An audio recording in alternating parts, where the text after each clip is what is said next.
Hi everyone, this is Riddhi, your PTE representative from Eduland Immigrations. Today we are going to talk about the reading module.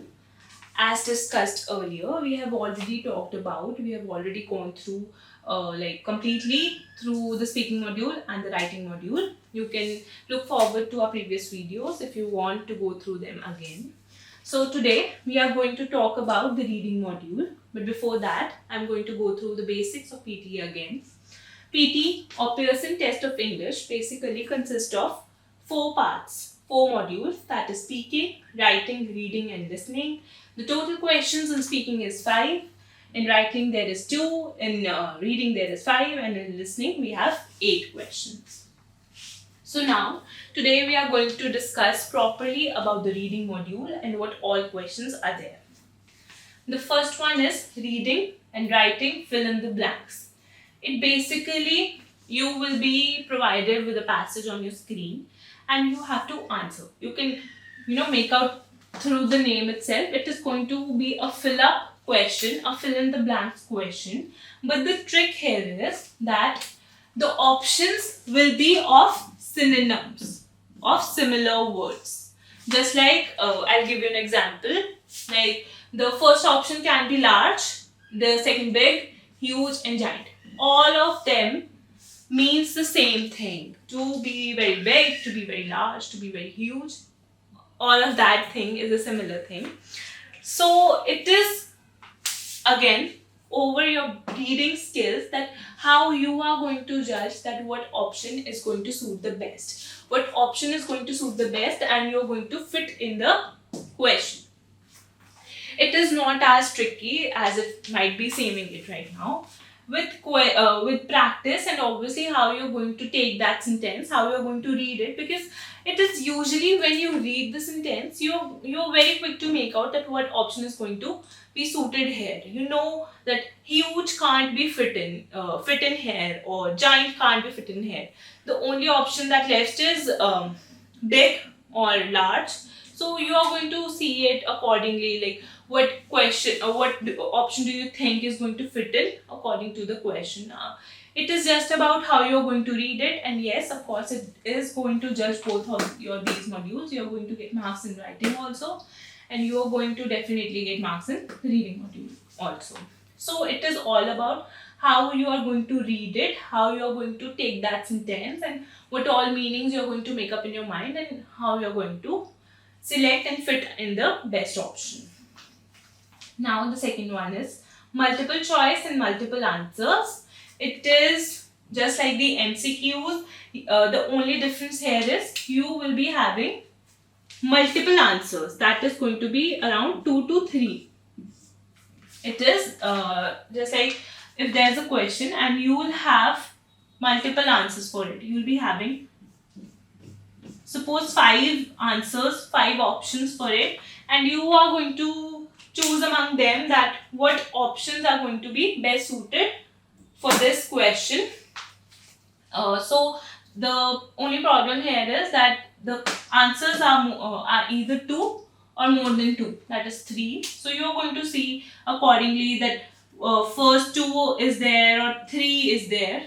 That's the tricky part where I feel that you are not sure about that you're going to have a 2 answers or you are going to have 3 answers. That is again on your reading skill and how well you read that passage, so you don't miss anything and you grab all the answers in your answer sheet or your option. Now the third one is reorder paragraphs. So as the name suggests, it is about how you reorder your paragraphs. As you know, in your essays or you write any topic, any article, you might have seen there is a order, how the data is assembled. Just like when we write an essay, the most common structure that we follow is the first paragraph contains of the introduction, then the second one is body paragraph 1, the third one is body paragraph 2, and the last one is usually conclusion, where you usually end things. So now let's take an example. Like if you are talking about some recipe. The first introduction paragraph is basically you'll tell about what utensils you're going to use and what all ingredients you're going to use. That will cover the introduction part. The body paragraph will include what all things you took first, what all raw material you took first, and how you chopped it, how you put in the sausage pan, and all that stuff. In the B2 paragraph or the body paragraph 2, you are mostly going to concentrate over the spices, over the seasonings, what you have put in that recipe, sauces and everything, or the secondary part of a dish that makes it a level up. And the conclusion paragraph, you will usually have how you're going to serve it. Either you're going to serve it hot or you're going to serve it cold and all that stuff. So you can make out that yes, this is a structure, how I am supposed to serve a recipe. And let me be clear here, the question will not only about recipe, it will have an ample range of topics, and it will not at all be divided into just 4 parts. It can be in 1, 2, 3, 4, 5, 6 paragraphs. You have to see accordingly that how these paragraphs are going to fit in this structure, how it is going to fit in the introduction, body paragraph 1, 2, and conclusion structure. It is simple. You can make it out easily. You just have to read it thoroughly, properly, that's all. That is the only trick that will help you get good marks in the reading module. Now the other one is the reading fill in the blanks. It is again similar to the first one. The only difference here is you will be given the options in the bottom of the page, and you have to pick one and place it accordingly what feels like. And the difference here is they are not going to be synonyms, okay? They are going to be according to the sentences, and it is very easy to make out that what option is going to suit the best, okay? It is not as tricky as this one. I feel these 2 questions are a little more trickier, but with how you go down, they are going to come up easier. Now the last one is multiple choice and single answers. That is similar to this one again, but what I feel the advantage here is you have to answer in a single answer. You know that there is going to be a single answer, so you can make out easily. I feel that is a bit trickier when you have to answer it in 2 to 3 parts. It is a trickier question because I feel that sometimes you might feel that there are going to be 3 answers, but it is not usually what happens, okay? So you have to be very attentive and you have to read the passage very carefully so that you don't do any mistakes here. So I feel this one is easy because you have to choose a single answer. You will have a multiple choice question,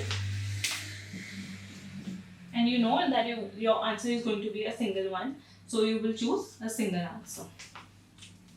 And among them, what I feel the most marks grabbing exercises, this reading and writing fill-ups, and the other one is reading fill in the blanks.